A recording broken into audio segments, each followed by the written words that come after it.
And so there's different words out there. Collaboration is the big buzzword. We all want to work in collaboration. That looked a little sarcastic, didn't it? I didn't mean it that way because I work on a lot of collaborations. But the word itself, a Latin word, means to labor together, to actually labor together. What I've seen with many collaborations, extremely powerful. So extremely powerful with collaborations. Of late, what I'm seeing is that groups become a collaboration and they stay in the collaboration.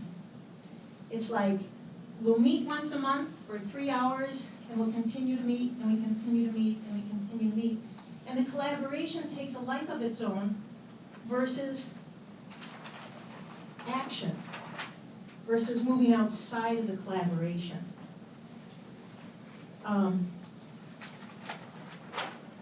So the piece in terms of working together jointly, again, to labor together, it's extremely important with collaborations. What happens is that piece about roles and responsibilities, so that you actually, whoever is at the table is actually laboring together.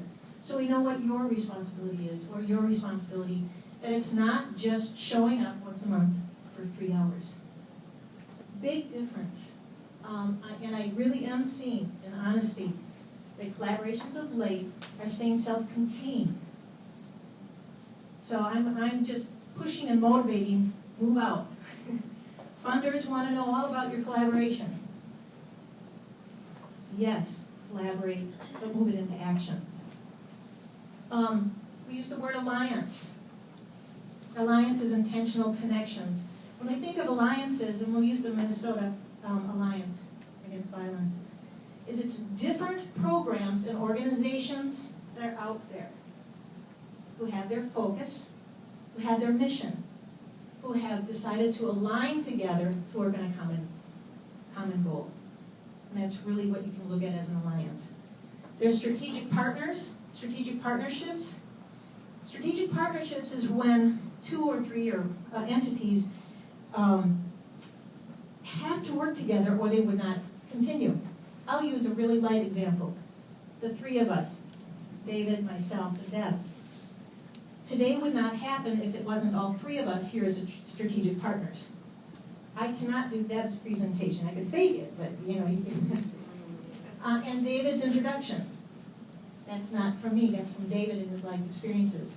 And I'm sharing from my experiences. We are strategic partners. This would not happen if all 3 of us weren't here. Strategic partnership takes all of these others into a much more serious place. Ours I'm doing lightly. But usually when you move into a strategic partnership, it goes into letters of agreement. It really does say, you will perform this and this and this, I will perform this and this, and it's a contractual kind of a piece. There's language of teams. We're going to be a group, we're going to be a collective. A lot of this, I'm going to say it's semantics.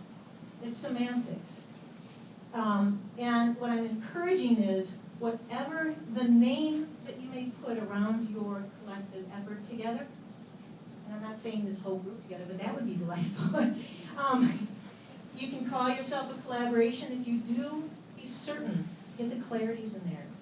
Whatever you want to call yourself, if it's the alliance, if it's strategic partners, team, group, collective, it is so important to really determine early on what are the responsibilities of being on that group, that team, to work together.